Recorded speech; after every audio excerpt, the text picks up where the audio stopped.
Annoying me. Well, we're live now, so Oh, hey. come on, son. This is like week 4. Listen. Oh, Hello, everybody.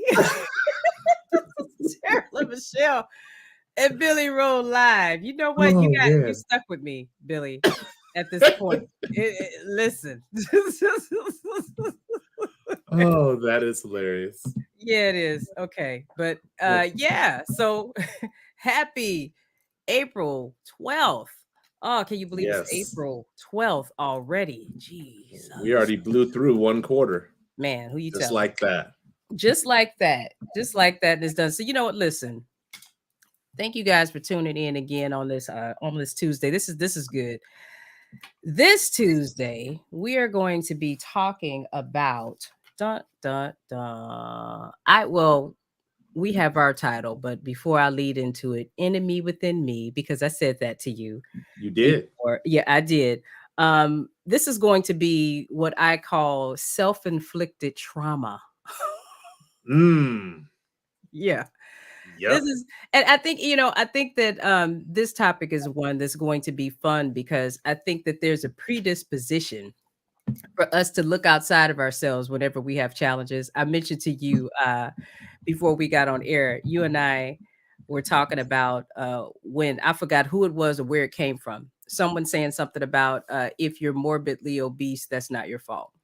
Now, Hmm. if it's not a medical issue, then yeah, it's if I decide for whatever reasons to deal with my situation with food and I get to be 700 pounds, it's like totally my fault. Totally. It's on me. It's, Yeah. that's on me. Can't But blame that. exactly. But because we have this predisposition to subscribe blame elsewhere other than with ourselves, then there comes this thing with the self-inflicted trauma. Uh, yeah. So I think that this is going to be very interesting. So for you, when you think about the self-inflicted trauma or the enemy within me, or where does that take you? Whew, it takes me a lot of places. But the key place it takes me and now at this point in my life is back to me. Almost kind of along the lines of the point of origin conversation we had last week. Hmm. It always is going to bring me back to me because it's something that we are enacting on ourselves. And so when I think of that self-inflicted trauma, when I think about self-inflicted depression, self-inflicted victim mentality, self-inflicted add your own affliction. When I think about that, I start thinking about the ways in which we sabotage ourselves by embracing the comfort of assigning blame to other parties because it can't be our fault. And if it's not our fault, then really there's nothing we could do about it. But when you take that and you say, wait a minute, I created this within myself and enacted the actions upon myself. Now all of a sudden there's some accountability, but moving past the accountability portion, really, and this is where the power comes, is there's some authority and some power that you have over the situation. But what about for yourself when you're thinking about this self-inflicted trauma? And I mean, you did a wonderful show last Friday on this, but when you're thinking about this, how does that resonate with you? I think for me, when I think about it, for me, because I'm about that introspective life, I'm a glutton for punishment with those kinds of things. I actually like it. Not to say that it's fun, but I think one of the things, especially from the perspective of being a coach, that I find interesting is that people don't want it to be their fault. And Hmm. for me, that's a conversation that I like want to dive into because if it's like you just stated, if it's not your fault, then of course you won't have the accountability, you won't have the responsibility. There's no plan that you could put into place for problem solving. But the fact that people are more comfortable with, a, this is not my fault. And so now let me just shape my life around this not being my fault and me finding ways to support staying where I am, because inevitably that's what you're doing. Why should anything change if it's not your fault? If you're not a resource for any type of problem solving, why would that be? So the thing that comes to mind for me is not people who are about the solution, but people who feel more comfortable sticking with the problem. So now the layers become, what is it? Is it what that particular state of being represents, the trauma behind it? Is it something about the person where they feel as though they're not capable? Or it's just a whole lot of different things that comes to mind for me that are more from an individual standpoint, when you have people who are just comfortable with standing that and supporting that. And then there are communities to support.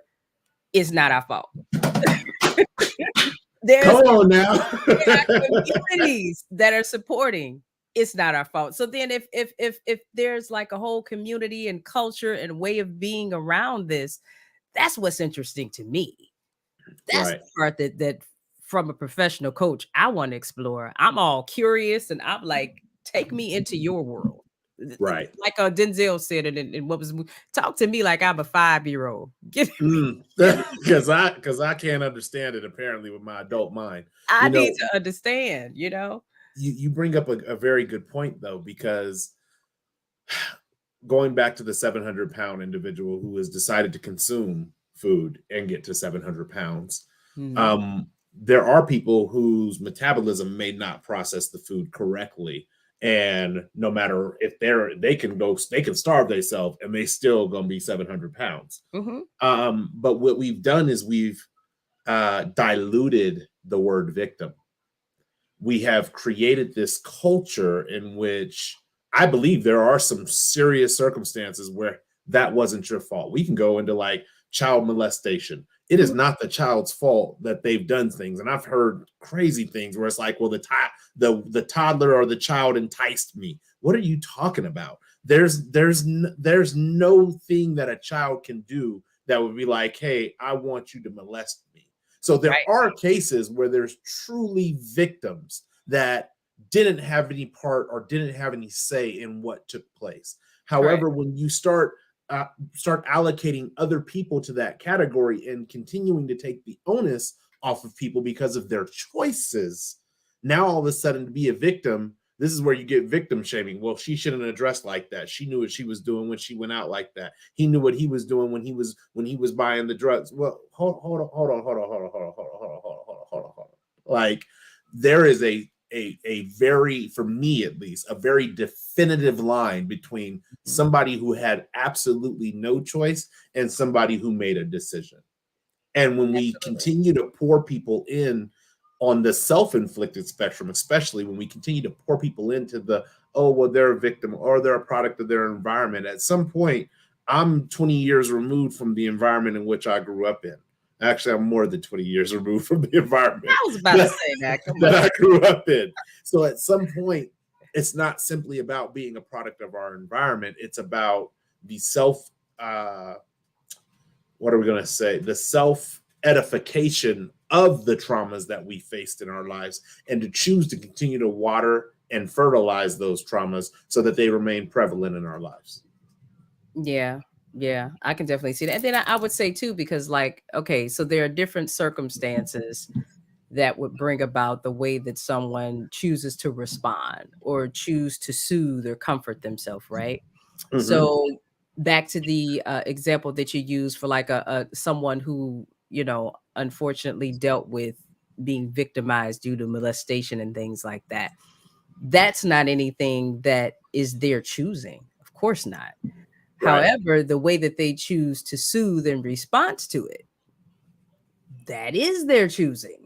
So Correct. I think that the lines become blurred because someone, I think that there'll be the justification of, well, this thing at some point in time they picked up. And let's just say if that was something that happened as a child, if you pick up that way to soothe, you're not consciously aware of that. You're just Right. doing whatever you can do for comfort.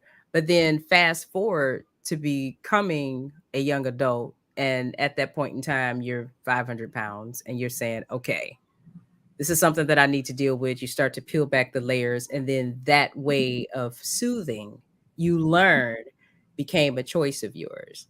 At that Right. point, now you do have a choice. You say, okay, this is where this came from. This is how I got in this space. But then if someone were to say, after becoming aware at that point, that, oh yeah, but because that happened to me, this is totally not my fault. I have nothing to do with the fact Right. that this is the way that I soothe. And see, that's the thing. I think that um people will justify their choices, and therefore, because they feel like there's a valid reason, then that takes away any culpability on their behalf. Just put your hands up, nothing to Right. do with me. And that's the part where it's a hamster wheel. Just Absolutely. run on that forever. And that's the space that I don't get. And it's I'm a very empathetic person. So it's really difficult for me to see so many people with so much power, but they just don't believe it. Because Mm, that's really what it all boils down to. They have all of this power to do differently, but they just don't believe in themselves. They don't believe that, just like it took some time to make the choice for whatever reason you made it to get into the hole that you're in, that it'll take time to get out of it. But just like you got in absolutely. it, you can get out of it. You absolutely can. And that's one of the challenges of the job, convincing people to believe in themselves and to see something different than what they feel. It's hard to see beyond what we feel sometimes, you know? True. It's hard to overcome that emotional state, Yeah. because I think what our emotions can cause us to do, they can cause us to do two very powerful things. They can cause us to imagine, and they can cause us to doubt. Yeah. We imagine with our emotions the things that we fear. So we imagine that, oh well, if I take accountability for this, it's almost like connected truths. If I take accountability for my self-soothing, then that means that it was truly my fault, that what Yeah. happened to me, whatever it is in life. It doesn't Mhm. matter. And so what we are doing is we are saying we are giving up our victim pass. We're giving up that, like you said, that hold harmless. Hey, now this isn't on me. Remember, everybody said this wasn't my fault. Mhm. Me filing bankruptcy wasn't my fault because the con man scammed me, and then all these different things. So now it Yeah. wasn't my fault, and we give up that and give we imagine that we're giving up that. It's not that we've given up our life situations, but we imagine that we give that up, and now because we give that up, we now doubt our ability to truly operate in that power that you were talking about. Yeah. Um, I can probably name some pretty significant times in my own life where, even for me, understanding now the aspect of being a victim, there were times where I wanted to blame certain life situations on the fact that, oh well, this is what I grew up with, or this was how my household was ran when I was a kid. But at the end of the day, who I choose to be is who I choose to be. Household aside, financial struggles aside, relationships aside, uh, physical health aside, who I choose to be is who I choose to be. And that is something that I feel like, in all of the self-inflicted traumas, that we all have the ability to tap into and Yeah. be able to say that, hey, just like I could choose, the topic was initially going to be self-inflicted depression, just like I can choose that depression. I'm not talking about chemically imbalanced depression. I'm talking about self-inflicted depression, where we take our life situations and we basically, it's going to sound weird, but we swoon over them, and we replay them over and over again. And that's why I use the word swoon, is, oh my god, it's so dreamy, and even if it's a nightmare, it's still a dream. But oh my gosh, this, that, and the other, and we swoon and swoon and swoon and play these stories on repeat. And then we wonder why we're suffering from that depression. It's because we're choosing to replay the same story over and over again, that creates the emotion and the feelings of depression, that creates the I forget there's the positive endorphins and the negative endorphins. I forget the name. The cortisol creates the stress. The cortisol in our system to where we have no biological choice but to react to that Right. with the response of depression. Right. And you know what's you gonna have some people mad at you who are on depression medication and everything, like, wait a minute, this is not because of me. Well, and that's the thing, I think that a lot of these things that we go through, these human conditions that we go through, we take them so seriously sometimes. Now, I'm not saying that folks who struggle with clinical depression that that's not serious. That is not at all what I'm saying.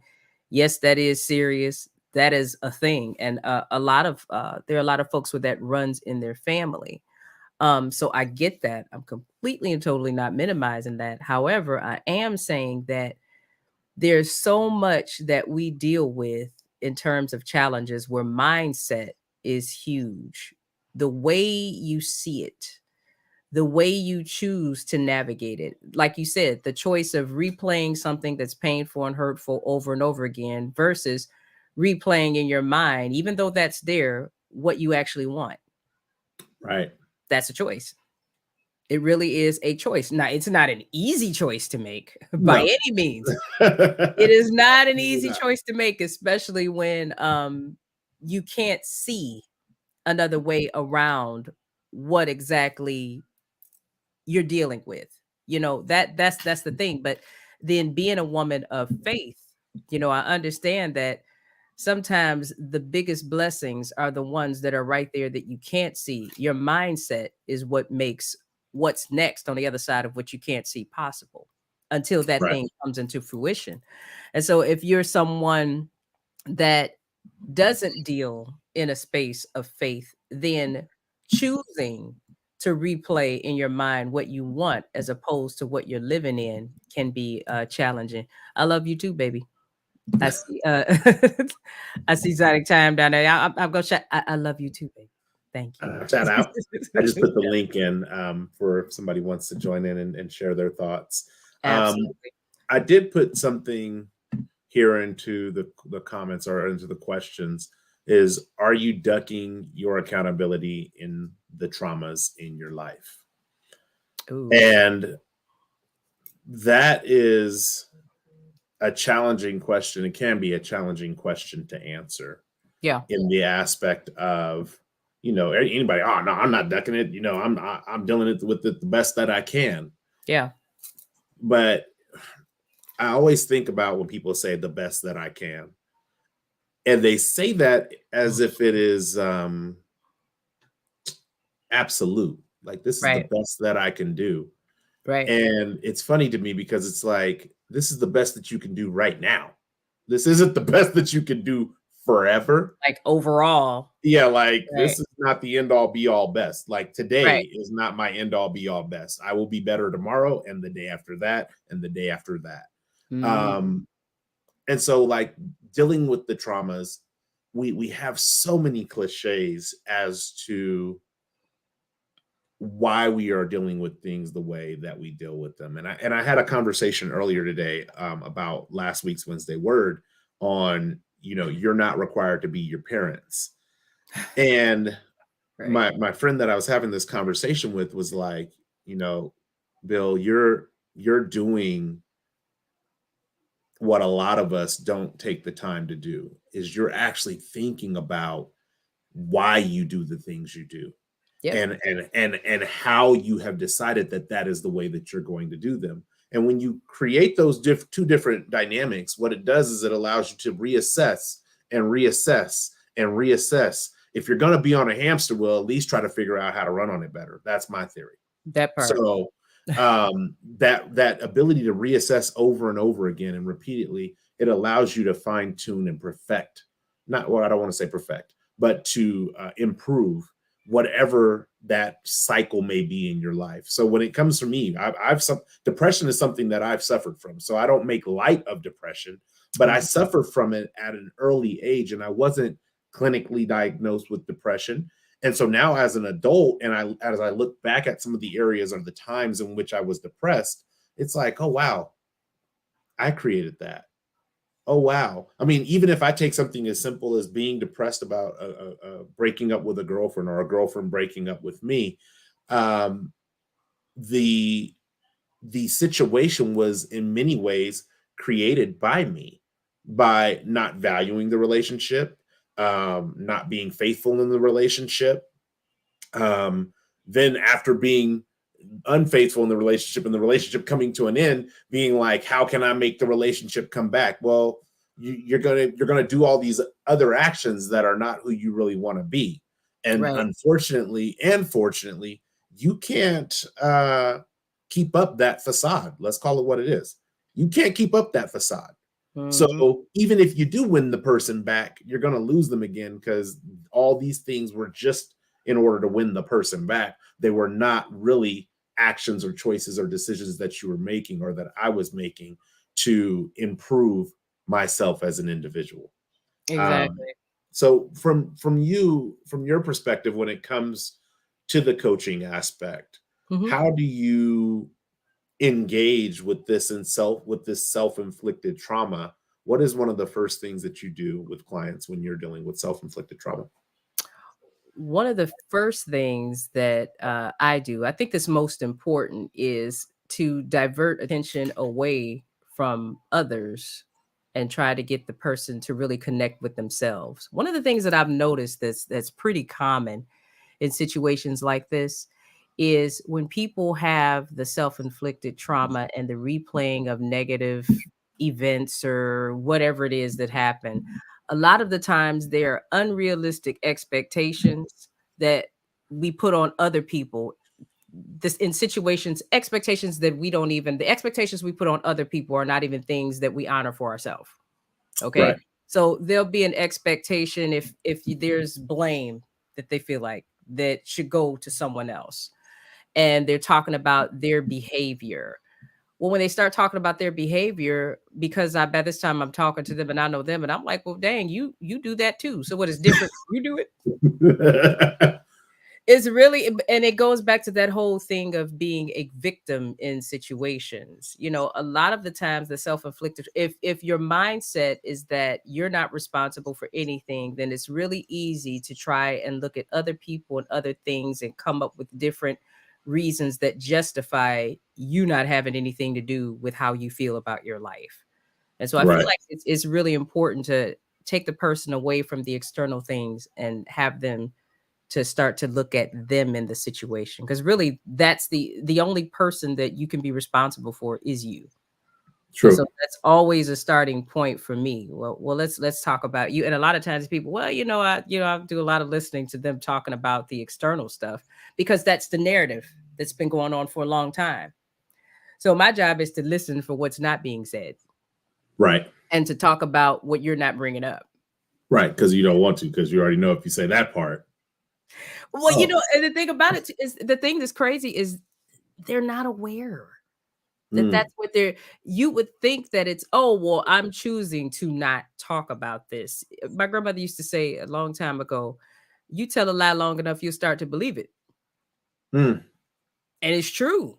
It's true. If you spew this narrative and this way of thinking long enough, then you do start to believe it. And everything in your life starts to shift to support it. We're very smart creatures. We can take and create situations that support our belief. This is the reason why when people who are negative say that manifestation doesn't work, the first thing I do is point out how you manifest everything you hate and Mm. create people and communities and situations to support that belief. Right. You know? So that's the thing that's really interesting about that dynamic, and people coming to that space of becoming comfortable with sitting in who they are with no judgment. It's just it's black and white. It is what it is. Sitting in that with no judgment and just assessing from a space of no judgment what really is. There's the reality that you've created, and then there's Mhm. like reality. Right. Then there's where everybody else is at. There's the alternate reality that you created, and then there's like reality, you know? Yeah. Actually, it's a getting to that space is so much fun, because there's freedom and terror all at the same time. Because it's like, Yeah. oh, this is what's real. Ah, what do I do? It's like, Right. okay. Well, now we can first, move from here. But yeah, it's an interesting dynamic. It really yeah, is. first you're in reality, so you can do kind of anything that's real now. It's not, the enemy is just good, because Mhm. we make things so big when they're really not. It's really, and the piece of it too is because we're so vested in what things look like, what Right. something would look like to other people. People say, well, it's not about what other people think, it's what I think. Well, if it was really and truly only about what you thought, if it was really just your opinion of yourself that you were living to, then why all of the situational things to support something that really you say only has to do with your opinion? Then you wouldn't have all of Right. these things outside of you to support that then. Yeah. No one else will really have to know. Could be your secret. There you go. So it's Yes. it's it's it's lots of layers, lots and lots and lots and lots of layers with that. Yeah. And the thing for me is always that's very fascinating, especially when we talk about like self-inflicted anything, is that your belief is your belief. And going back to what you said, if it's all about what you believe, then how much of that is in our control? And in my perspective, all of it. All of what you believe is in your control. Yep. Whether it's true or not. All of what you believe between this side of my forehead and this side of my forehead, that's where a lot of that takes place. Yeah. And so when you are in this space where you are saying, "Oh, I don't care what people think, and I don't care," and I'm gonna tell you, I'm one of these. I don't care what people think, but I truly live by it. Like for Like real. somebody could be like, "Hey, I don't like the way your left eye twitches when you smile," and I just be like, "Guess you might not want to look at me when I smile, because I'm not gonna like let me try to keep my face still. That's not gonna happen." But it comes like even these traumas. One of my favorite terms of I think 2019 was when we were doing a intersation with JC, and she Mhm. said trauma-based traditions. These Ah, traditions of trauma that we just carry from generation to generation, that's good. generation. My daddy did it this way. I'm gonna do it this way. My mama did it this way. I'm gonna do it this way, and I'm gonna pass it along to my kids because they should do it this way. And it's this toxic cesspool of trauma on top of trauma on top of trauma. And a lot of times when we decide individually and independently that, Mhm. you know what, I'm not carrying this trauma-based tradition any further, or it's gonna have to skip this generation. Maybe the next generation will pick it up, but I'm accountable to me and I'm not going to carry this any longer. I experienced this when I used to go to church all the time. It would be like I go to church, I do some kind of sin during the week, and the whole week I just be beating myself up until I could get to an altar call or until I could pray about it or repent about it. And it was like, you know, in the time that I've read the Bible, I hear about this loving God. And whether you believe in God or not is irrelevant, but I hear Yeah, about this love, this right. compassionate, forgiving, nurturing force. And for me, that was God. Mhm. And I hear about this and I'm like, do you really think he wants you to take this one off experience or maybe this 10 off experience, depending on how many times I commit the same sin? Do you really think he wants you to take that and beat yourself over the head with it? Is that what he's looking for? Is he looking for, hey, look, you sin, cut off your arm. Okay, you sin, cut off your shoulder. Is he looking to chop me up the way that I'm taking this moment and chopping myself up and beating myself down with it? Mhm. Is that what he's really looking for? And then what would happen is once I finally got out of that, oh, this is my favorite part. Once I finally get out of, man, I sinned, my bad, and moving forward, back in love, then it was like the outside, the exterior forces come in and say, well, you haven't truly repented. You're Mhm. not truly sorry for what you've done, because I Mhm. had learned that the trauma based tradition of, oh, I got to make sure everybody knows that I'm a sinner and that everybody knows that I repent and I got to tell it from the highest mountain. Miss me. I made a mistake. Right. Me and God are good. We're moving forward. If you want to stay back at the mistake, more power to you. You're welcome to do so. But we're moving forward. But the other part of the self-inflicted trauma or the self-inflicted depression or self-inflicted victim mentality, the other part of that is that as you start to stray off of that path of being willing to be like everybody else, Whew. oh, please believe, baby, the masses is going to try to beat you back in line. Because that's just one example. How about the tradition of different families where I don't care what kind of it could be a gathering for a holiday, or it could just be Saturdays they gather. You know, those families where every single Saturday the same thing happened, or every what if they get together to barbecue or whatever, somebody's gonna get drunk, somebody's gonna fight, somebody gonna this and that, and it's the same. If you go to one, you go into them all. It's the same toxic stuff over and Mhm. over again, and then just up and decide that you're not going to participate, and all heck break loose. You're like, wait a Right. minute. If that's what you all want to do, then go ahead and do it. That's fine. But I mean, come on now. And these are people by this time. It's one thing to be idiots and everybody's in their 20s, 30s. When you look around at people 50, and this is the same thing going on, and and the fact that that mob mentality and Mm. that way of it's not just the mob mentality, but it's that diluted sense of loyalty and twisting that into being somehow love and all of this toxic stuff that comes with that, just the layer upon layer of dishonesty and disrespect, and all of that. It's just too much. It's just too much. And I say that because there's of course I know this from personal experience. Because I'm that person like, hey, no, I won't be at that. No, no one's children are staying at my house because a night turns into 2 weeks. No, I don't lend condiments. Just all types of stuff that to me is just ridiculous. I don't lend condiments. I don't. I'm not getting ready to use my ketchup and I got to make a phone call so somebody can bring it back. No, I Right. just don't believe in these things. But it's crazy because those types of things become toxic traditions that, as silly as that sounds, if you decide to step away from things like that, then you really start seeing how vested people are in that toxicity and how that connection to that toxicity has shaped a lot of their identities. It's like Yeah. if we don't have this interaction in the way in which we do things, then not only who are we as a family, but who am I? And I'm just Right. like, listen, you could figure that out.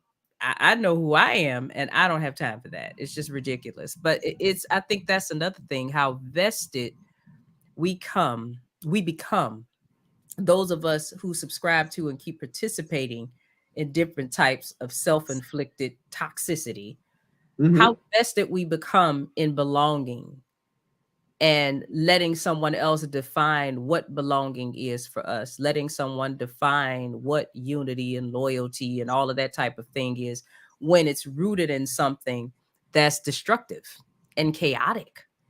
Yeah. So when we talk about self-inflicted trauma, there are lots of different things that I think at some point in time for all of us throughout our lives we do to ourselves, but even being participants and things that are going on indirectly, all of those type of things affect your mindset. All of those type of things affect your perspective, your problem solving, how you the lens from which you look at things in your life. If you're looking at your life through a cracked lens, then everything is not what it seems. Right. And you wouldn't know that because your lens is cracked. You'd have to get to a space where you say, hey, wait a minute, No. this isn't this doesn't this seems slightly distorted. I wonder why. Oh, wait a minute, this has been cracked this whole entire time. Okay, well, how did that get like that? What am I going to do? So I oftentimes I talk about the lens for life. I've had a couple of different videos that I've done on that, but that's so very important because so many of us have a distorted perspective, and we've been looking at that looking at life through that cracked lens for so long that we've accepted that that's what life looks like. But what if, just what if things look the way that they look because of the lens that you're looking through? What if you Yeah, changed that and cleared that up? What would you see then? And I think that that's why taking taking ourselves out of the pathway of being the victim in so many situations is the biggest gift that we can give ourselves and members of our family, especially for those of us who are parents. absolutely. Give Yeah. the greater collective. One of the things that you're kind of going into for me is that group inflicted. Like, it's not just self. You're a component of a greater system, and so it's now a group inflicted trauma. It's a group inflicted depression. I mean, shoot, you've seen this back in the 80s and the 90s when you had these cults that were like, okay, we're all gonna kill ourselves at the same time. Yeah, that's a group Right. inflicted trauma right there, because ain't no Right. coming back from that. Right. But you've surrounded yourself with a group of people who um, want to, and it may not be a want in the sense of that's what they want to do, but they Hmm. want to view the world through this cracked lens and are unwilling to just take the glasses off. Let me just check really quick, make sure it ain't these dang glasses that's skewing this picture. And Right. so you find people, just like you said in manifestation, you find people who will um, support and encourage your story. Being an inspirational speaker, I have found people that want to and have a desire to support and encourage the inspiration that I do. However, there was a time with even being an inspirational person, I had people who were around me that didn't support that. Hmm. Oh, you just talking out the side of your neck and out the back of your butt. You doing this, you doing that, but you ain't really living that. And they were constantly trying to cut me down. And then all of a sudden, it's like when I say, "Hey, look, we're gonna go ahead and cut that relationship off." And now here we are 8, 9, 10, 11, 12 years later. They're like, "Oh yeah, I remember when you first started. Yeah, we're not connected anymore. I don't know why you're reaching out to me."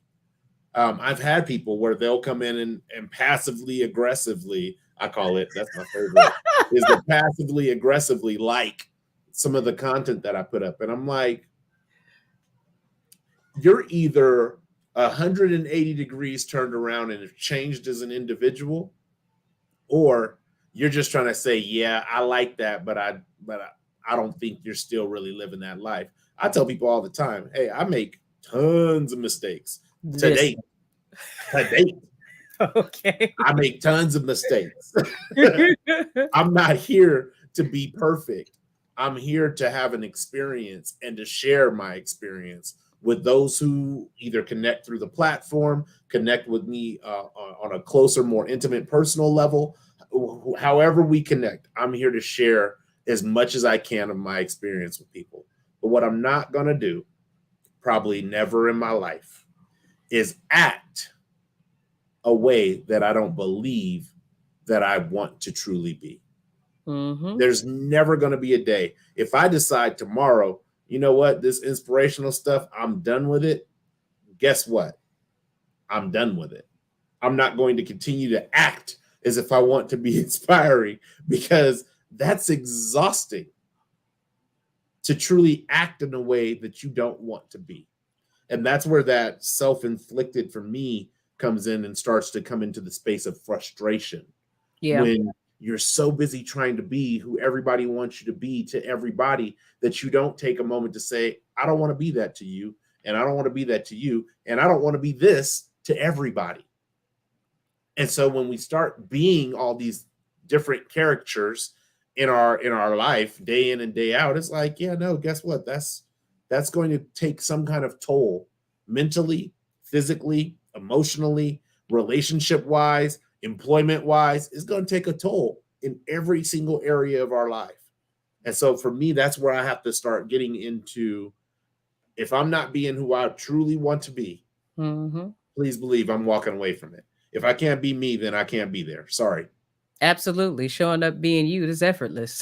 There's no work Mhm. in that. And then, there's the part where um you have folks who want to challenge what you're doing and who you say you are. But let's since we're talking about self-inflicted trauma, what must it be like to live a life where you have energy to challenge who somebody says that they are? When you have that energy, then that's because you're really not clear about who you are.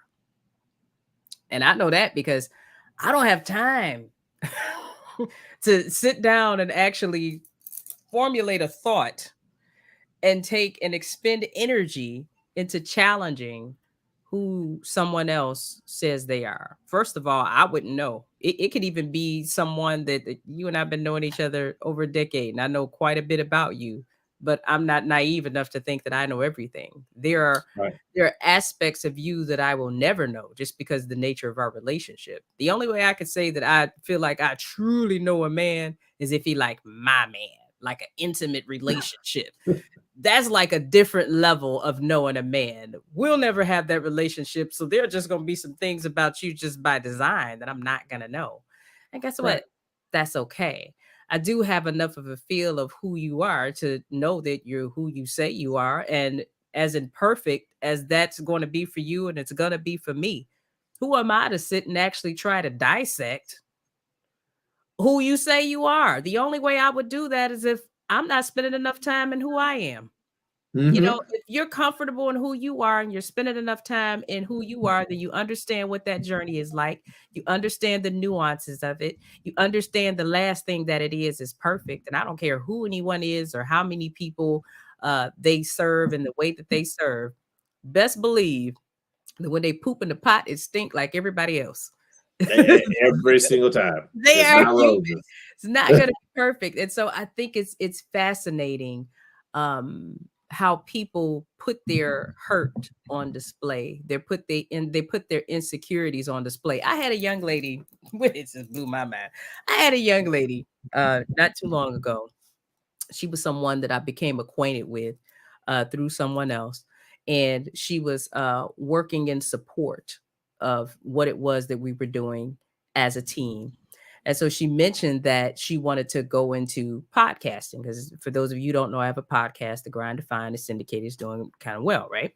So she says that she wants to go into podcasting. And I was like, oh, okay, cool. You know, she was supporting us in what we were doing. And so I was like, okay. So then when she said that, I was like, okay, accountability. I'm going to check in with you. I was like, when were you going to do this? At the time that we talked, it was like a couple months later. So I was like, oh, okay, cool, whatever, saw her in passing and stuff online, things like that. I completely and totally forgot about it. Happened to see she shared something on her story that was really beautiful. I forgot, I can't even remember what it was, but I commented on that. When I commented on it, it made me think about what she said about starting her podcast. And so I asked her, oh, well, yeah, you know, so it was February 1st that she said she was going to start it. I said, oh, you know, did you start your podcast? Let me know what's up with it if you did, you know, so I can share it and let people know about it. And so her response to me, and this is just me paraphrasing because I don't remember exactly what it was, but her response was something along the lines of, well, yeah, right. I don't see you sharing your stuff or whatever, so you ain't gonna do that. Well, she didn't say you're not gonna do it with mine, but the gist of it was basically, I don't know why you telling me that because you don't do that anyway. So I'm like, well, wait a minute, am I lying? I have never had somebody, because what other way could you take that, right? I have never had, now anybody who knows me knows that I support. Like Hmm. for real. I'm talking money, I'm talking time. When I say support, I'm not saying, you know, people, I'll support you and never they don't ever do anything. No, support is like action. That's like you Right. physically taking your time, spending money, traveling, whatever you have to do to support. I'm that person, you know. So I have never offered to support somebody and they suggested that I was lying. And I was I was like, what? You know? And so it was crazy to me. And so I bring up that example because this person, you know, when I got the chance to reflect on it, this person, it was about the fact of me asking about the podcast that she hadn't done anything. And so the first thing she did was go to attack. And when she went to attack, you're attacking my character. And so, first of all, you don't know me like that. You don't know who Right. I know. You don't know that type of shit. But for someone, because of a way in which they've fallen short, or and I think that the falling short is by her estimate, because I didn't look at it that way. We all have goals for things that we do, and sometimes that stuff goes according to plan, and other times it doesn't. But when you Right. know who you are and you're comfortable who you are, then that's not a reflection on who you are as a person or a professional. Sometimes you just got to move stuff around. But if you're someone who's still searching and you're not sure about who you are, you're not comfortable in who you are, then that's what'll make something that's just a regular part of doing business. She's got other stuff that she's doing, and you just turning around and just, attack people. So you see a lot of that. There's so many people who are wearing their hurt. There's so Mm, many people who go, like my grandmother say, their slips are showing. And hmm. you wouldn't otherwise see it until you get an interaction like that. But those are always the people who are going to come for and challenge who you are and try to challenge the core of who you are, but not even knowing anything about who you are. Those are the people that I just shake off and just keep it moving. And it was she said that we had a conversation, we ended up talking or whatever, that was it. Few hours went by, she sent me another message. Now I had going on with my day, working, had clients and all of that.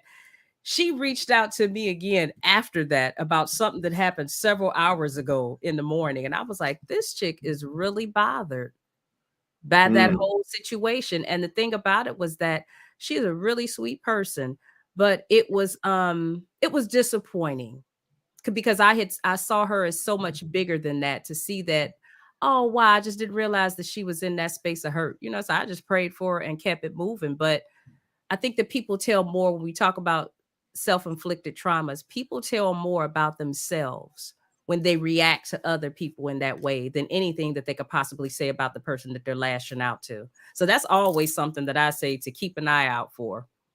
yeah, no, you ain't lying. They're like, people will expose themselves and be like, how'd you know that? You told me. Not directly, but indirectly, you told me. And It was the craziest thing. it's a challenge when you are dealing with your own traumas, and it becomes even more challenging when somebody else's traumas challenge your own traumas. And so here, even with you and I, we have tons and tons of conversations, and there can be times even in our conversations where I'm like, ooh, that's one of my trauma triggers. So I kind of understand where they're coming from, but I also understand that where they're coming from is not the best place to come from. Oh One of yeah. the one of my trauma triggers that I'm still working at releasing is like, hey, look, you don't have to fight everybody.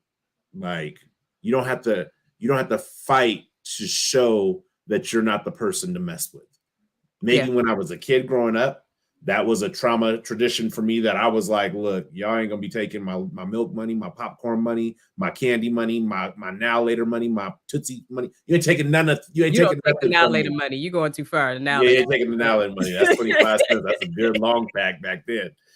But you're not taking anything from me. And so I created this persona of who Mhm. I felt I needed to be to make sure people didn't mess with me.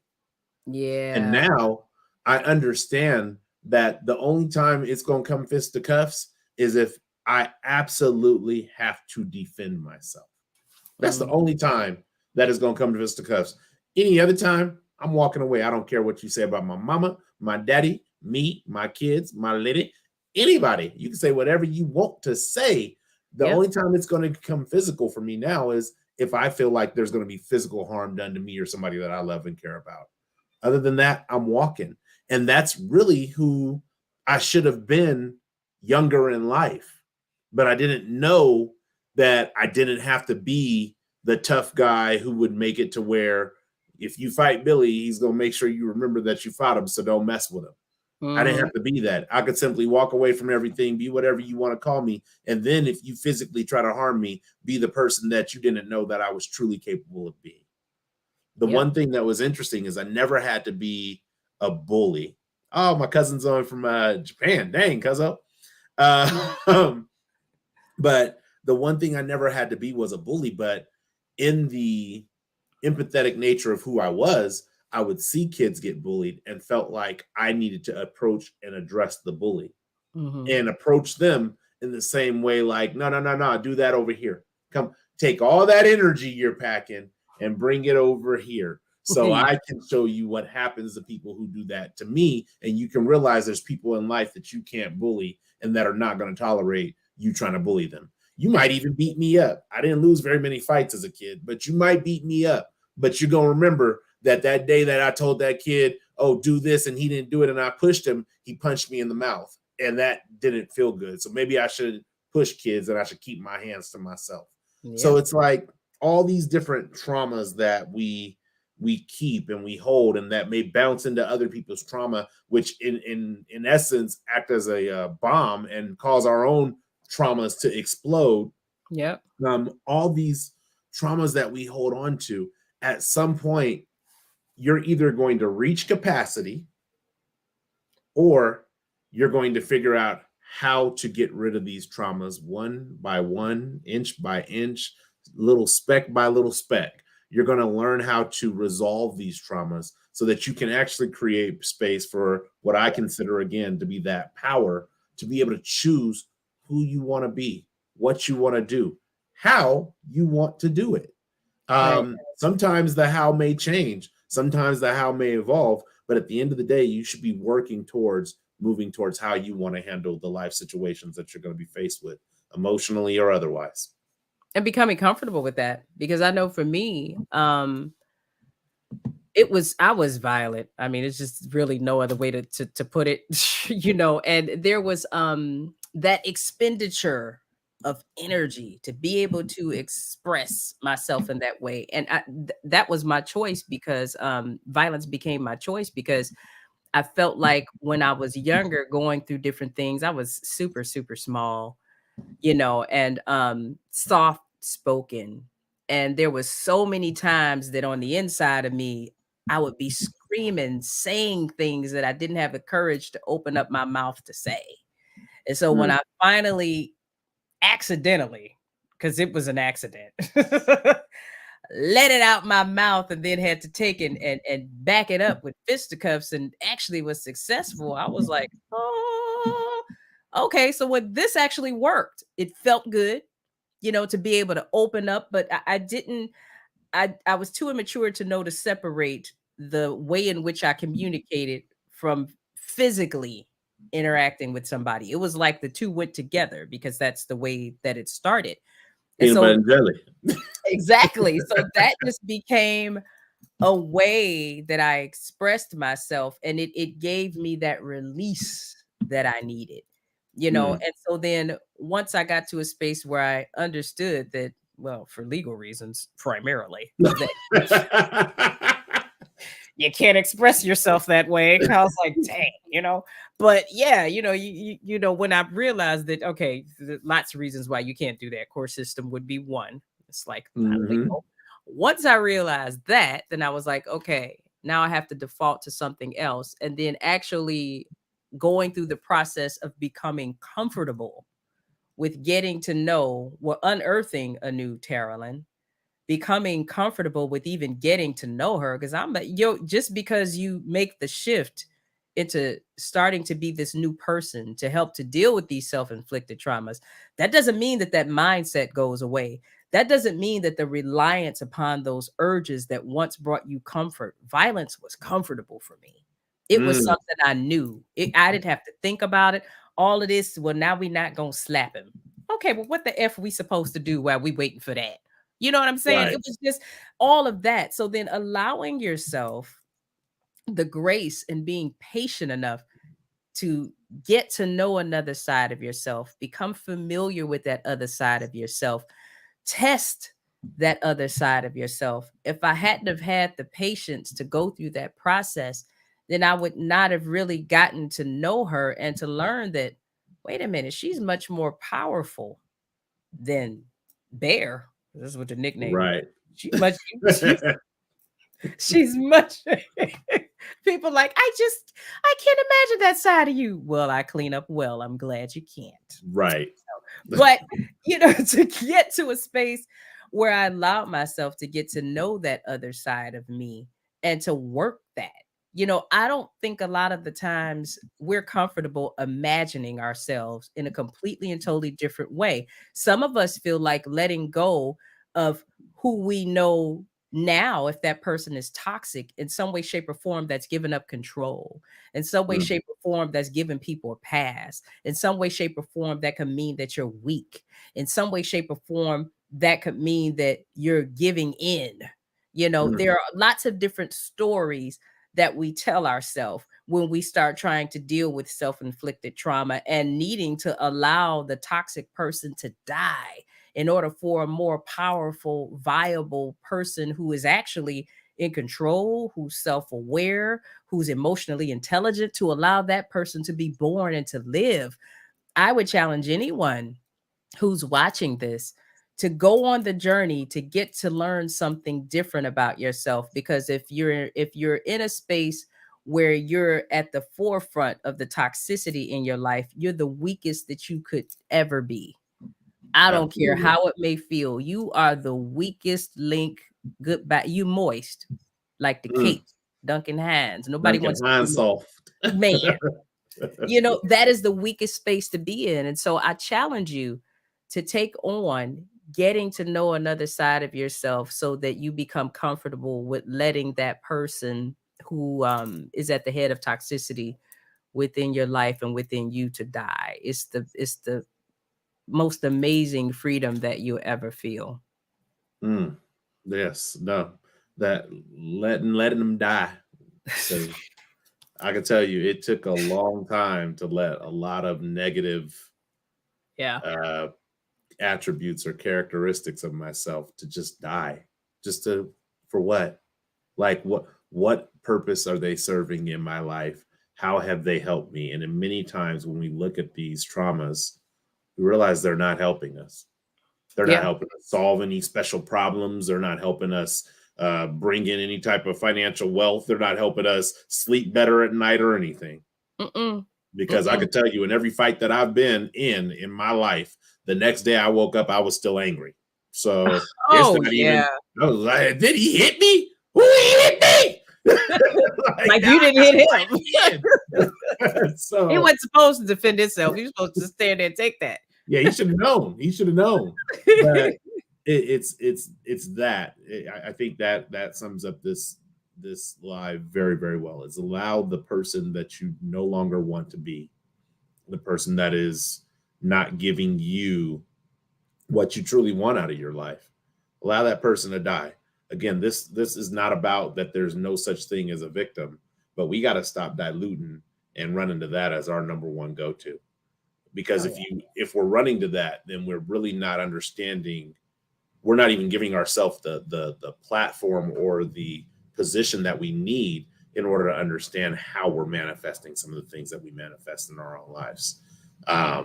Overspending, overeating, not Mm. working out. One of the things that there'll be a Wednesday word on coming soon is about talking about how we seem to understand the value of physically working out, but we have yet to fully grasp the value of mentally working out in the same sense. So, Absolutely. And that is a thing. There's like a process for that. As a spiritual mindset coach, there is a process for that. And it's one of those types of things where similarly, if you're talking about working out physically, you take too much time away from the gym and what happens? you get weak. Hard to go back, right? It's the same thing when it comes to your mindset. It is a lifestyle. Mm-hmm. It's not something that you do for a moment to accomplish a goal. You don't just work out to try and, well, some people do, to try and fit in a dress or have your abs look a certain way on a vacation you got coming up. You know, you can do that, but we all know what it's like. That's why that's $1 billion industry, because you don't have a lot of people who are in it for a lifestyle. They're in it for a moment, where your mindset is exactly the same way. There's an intentional way of being and creating environments all around you, not just at home, in your car, everything that you do. This mindset thing has to be a way of being, a lifestyle, and something that has priority over Mm. everything. Has to have, if you have a priority list, your mindset has to be in the top two. Absolutely. I didn't say 5. I Absolutely. didn't say 3. I said 2. Hmm. It's got to be like that, and even still, it's not perfect, but it becomes easier to maintain and to stay in, as long as you make the choice to be in it, and not being in it isn't an option. Yes, absolutely. I Yeah. agree. That looks like it. You got any final thoughts, Ro? Final thought I can give is, again, if you are at the forefront of the traumas in which you're experiencing, then you are at the driver's wheel or at the steering wheel to be able to steer that ship in whichever direction you want to steer it in. But I think of it more of like a being a boat on water, not necessarily a car on a road. Because if you've ever driven a boat, when you turn, it's not instantaneously. There's this drift that takes place, but Mhm. eventually you get to the location or the direction that you want to face. And so there's also a corrective maneuver that has to take place as well so that you don't oversteer and head back in the wrong direction. So that's what I would leave you with is if you're dealing with any self-inflicted trauma or any self-inflicted identity issues, um, it's within your grasp, it's within your power to correct those issues, but it's not something to go back to what Taralyn said, it's not something that's going to happen overnight. It's something that's going to take time, and it's going to take nurture, and it's going to take intentionality to get that to where that mindset needs to be, to where it truly becomes a lifestyle. Going to the gym one day a week, one time every 5 years is not a gym lifestyle. Going to the gym every week. I have a friend who's been going to the gym every day for like the past 2 or 3 months, Mm, every day at the gym. mm. And they are now living a lifestyle to where they wake up and that's what they want to do, not what they have to do. And that's how you get rid of those trauma based traditions. That's how you get rid of that self inflicted trauma, is create a mindset that wants to get rid of that toxic nature in your life. Absolutely. What I about love you? it. Listen, you said it all. I think the only thing I would add, I think the only thing I would add to that is give ourselves some grace. And what I mean by that is understand that it's going to be imperfect. Even though I don't physically react the way that I used to, coming from a space of being comfortable with violence, that does not mean that I don't think about it quite a bit. And I'm very colorful with my thoughts. Okay. It's Yes. just that you're like, yes, shut up. Things I say to you. But it's just that you learn how to navigate when you think and feel that way. That's the only difference. But you're not going to erase who you once were. You just learn how to balance it. So that is it. I want to thank you guys for joining us. Guess what? It doesn't have to stop, y'all. Every Wednesday, you get us Tuesday, and every Wednesday, you check out the Wednesday Word with Billy Wroe. Always some phenomenal content there. That's at 6:30 PST. That is 9:30 EST. You could check that out. Also, you have to check out his new book, national bestseller, First Time Out the Gate. That's my dog. Hey, That's my dog. hey, hey. Fire your job. Fire your passion. Check them out at firstrow.com. You can download, y'all, the first chapter. You can get the first chapter of that. I guarantee you, after you hit that first chapter, you're going to have to check out the rest of the book. There's a journal that goes along with it. I got mine. You got to get yours. Make sure you do that. And also, follow us. Follow the First Row on YouTube and the Grind to Find podcast, also on YouTube. Make sure you check me out. The Grind to Find airs every Friday at 7 p.m. EST. You can get me on all major platforms. You can also check out more about me and TaralynMichelle.com on thegrinddefined.com. You can link with me and everything that's going on with me there. Thank you guys so much for checking us out this Tuesday. And also keep in mind, if you hit the conversation and you have something that you want to say, you can always click the link and join us live here on stage. So until next week, everybody be blessed. Enjoy the rest of your week. Peace and abundant blessings.